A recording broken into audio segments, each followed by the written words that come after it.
Hi, I'm Alyne. Welcome to my kitchen. This is going to be a Sunday snippet, and it's going to be an unusual Sunday snippet.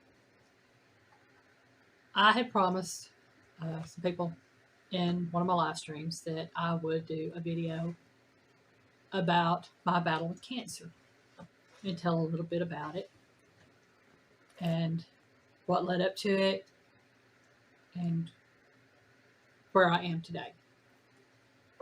Okay. I'm going to be graphic. So if you don't want to hear this, just know that this has to do with female issues and some of the things that occur with that. I'll try not to be extremely graphic, but giving you fair warning before you get into the video. You talk about cancer, folks, you're going to get down to some nitty gritty. Yeah, and female issues. As everyone knows, young girls, when they hit puberty, start having a monthly cycle. Well, my monthly cycles were never regular. And I would go 6 to 8 months without having one, might have one, So I was never regular. And never bothered me because my mom was the same way. She was never regular.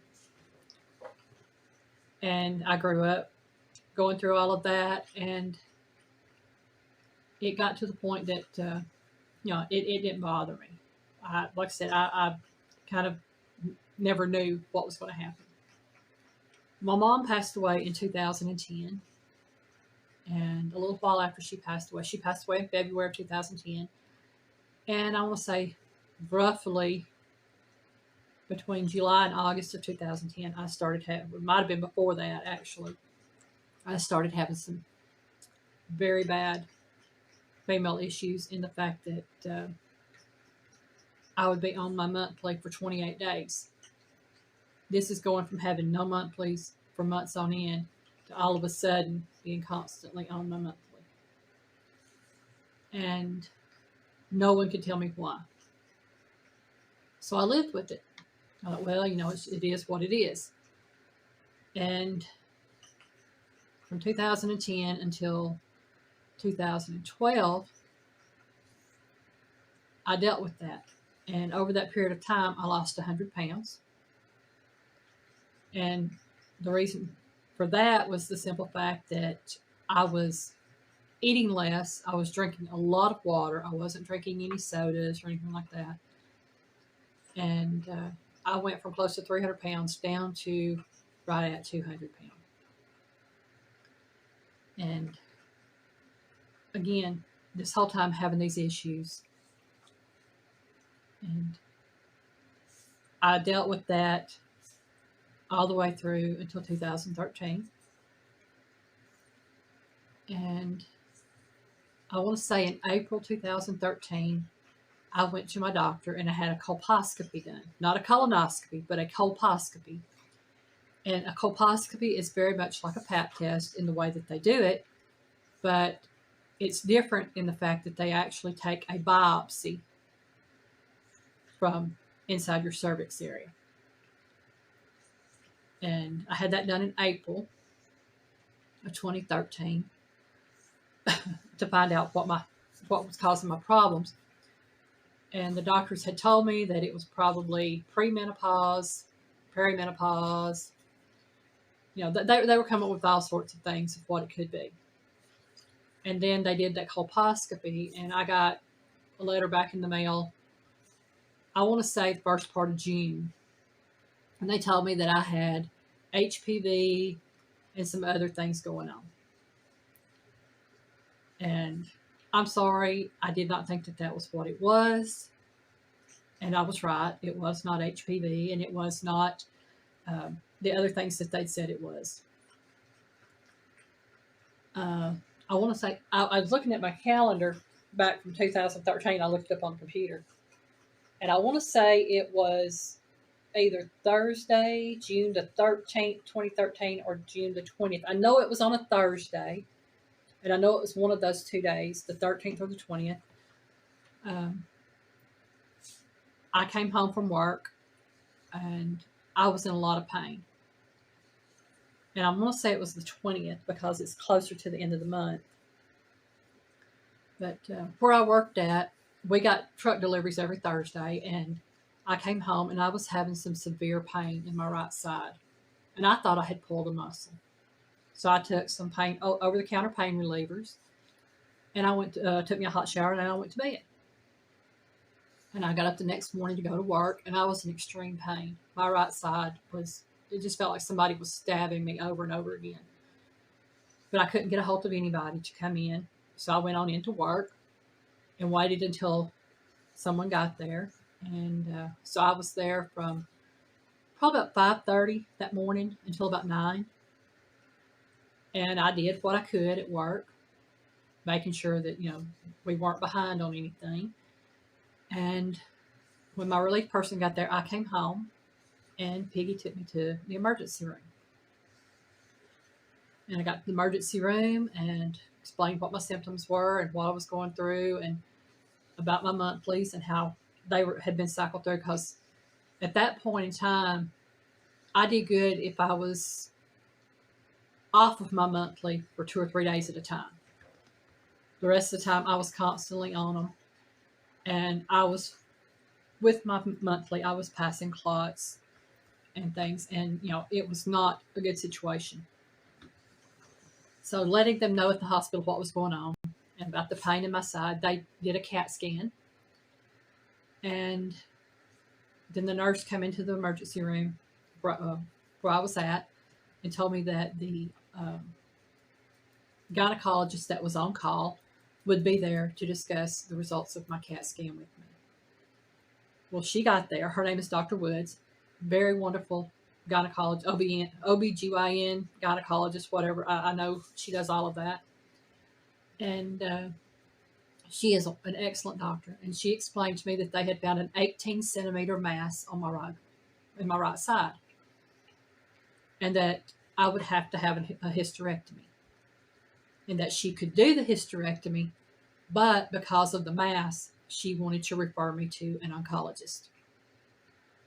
And she asked me if I wanted to go to Atlanta or Chattanooga. And we requested Chattanooga simply because it was closer for us. And they had my appointment set up with them. I think it was the second week in July, somewhere around that, second or third. And got in to see Dr. D at the tumor clinic in Chattanooga. And this was on a day that was not his scheduled day to be there, but he came in to see me and another lady. And he did another colposcopy on me, especially once we had explained some of the things that had happened in the doctor's office, which I'm not going into right now. But he did his own test. And so that they could have the biopsy tested. And from the results of the CAT scan and other things, he told me, and taking account this is a second opinion because I'd already gotten my first one from Dr. Woods, second opinion from Dr. D was that I needed a hysterectomy. And if I was willing, he would go ahead and get me on the schedule to have that done. I was. So he and the nurses, or he had his nurses, schedule me for August the 1st. So, we're going from the end of January into the middle of July, and now August the 1st, I'm having surgery. And they went in on August the 1st, and they took out my uterus, my fallopian tubes, my ovaries, the mass on my right ovary. They took out 2 lymph nodes, one on the left side, one on the right side in the groin area. They took out my appendix. They took out my omentum. I can't remember if they took anything else out or not, but I know they took a lot out. And I was in the hospital from Thursday, August the 1st, until Friday, August the 9th, because I had some issues come up after my surgery, but it was to the point that I couldn't eat anything because it wouldn't pass through. There was something, they call it an ileus block or something like that. I'm not sure exactly what it is. But they pretty much took out everything inside that particular cavity. Yeah. So, took everything out, and on said I had my surgery on Thursday. The doctor came in on Tuesday to see me, which he'd been in before, but on that Tuesday he came in and he gave me the results of the what they found from pathology, and told me that I had been diagnosed with stage 3C endometrial uterine cancer, and that the mass that they found was benign.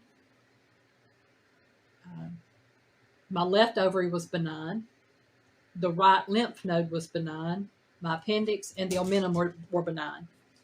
I came up positive for my right ovary. It was malignant. My right ovary was malignant. I was 19 of 28 centimeters invasive of my uterus, and it was malignant.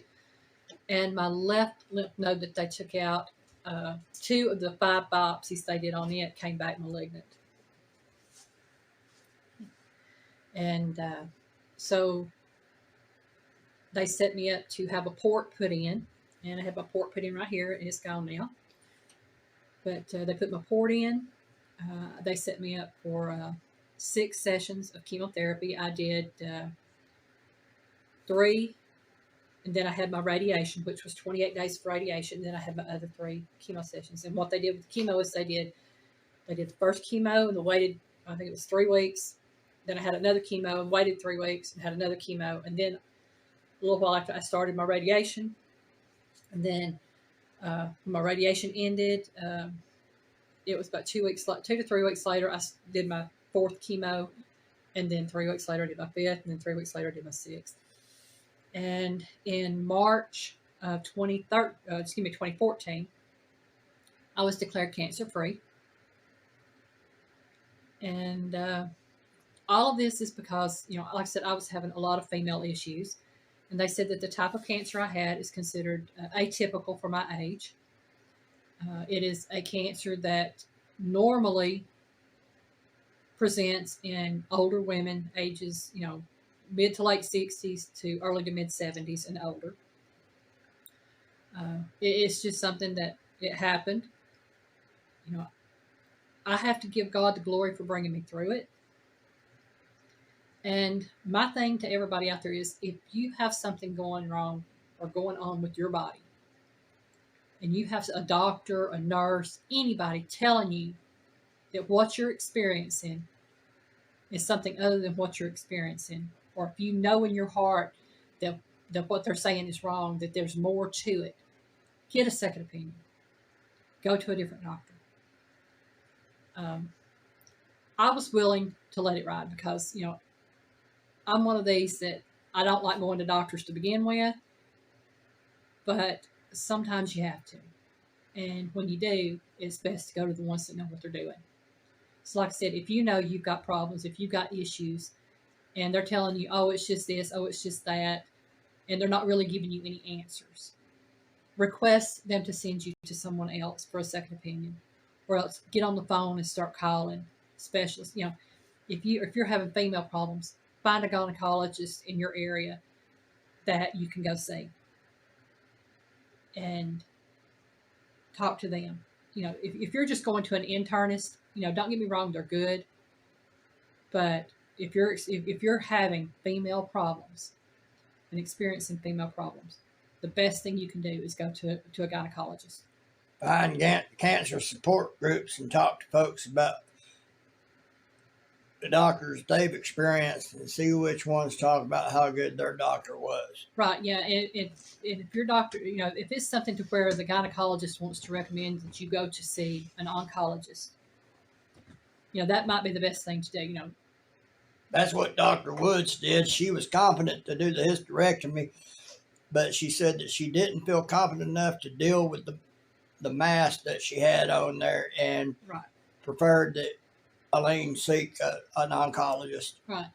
And I have to say, my doctors, both of them, as far as the oncologist goes, for the gynecological oncologist, Dr. DePasquale and Dr. Boring, and they're both in Chattanooga, Tennessee, across from Erlanger. Don't forget Dr. Kimsey. I'm getting there. These are the gynecological oncologists, Dr. DePasquale and Dr. Boring. Excellent doctors. My radiological oncologist was Dr. Kimsey. Now, I've named these doctors, but I went through what's called the tumor clinic, and the tumor clinic is for people with low income. And at that time, I had no insurance, very low income, and I was referred by Dr. Woods through them. And that's how I got into the tumor clinic, and that's how other people get in. And they don't just treat gynecological cancer; they treat all types of cancers because they have oncologists, a group of oncologists that work together there to treat people. And like I said, it can be any kind of cancer, and these people are the greatest because not only did I have Dr. D and Dr. Boren and Dr. Kimsey working on my case, I had this whole group of oncologists working on my case because they discussed the notes together and discussed the treatment options and everything that could be done. So the whole oncology staff get together and they make a strategy on how to fight that particular cancer for that particular patient. Yeah, they're at the tumor clinic. Now, Dr. D and Dr. Bourne are no longer with the tumor clinic, but I know that there are other doctors that are there. But I tell you right now, if you are in the Chattanooga area and if you're having problems like this and you have to be referred to an oncologist, that's the best doctors you can get is Dr. D and Dr. Boren. I would tell that to anybody. God put me in their hands because they knew what they were doing. And he allowed Dr. Kimsey to be my radiological oncologist because he knew what he's doing. And I'm just going to tell you flat out, if it wasn't for Piggy encouraging me to go to the emergency room to get checked, and if it was not for Dr. Woods and Dr. D and Dr. Kimsey and Dr. Boring, I wouldn't be here today. Because even though all this was in God's hands, I made the decision to go to the doctor that day, to go to the emergency room. And that's what it takes.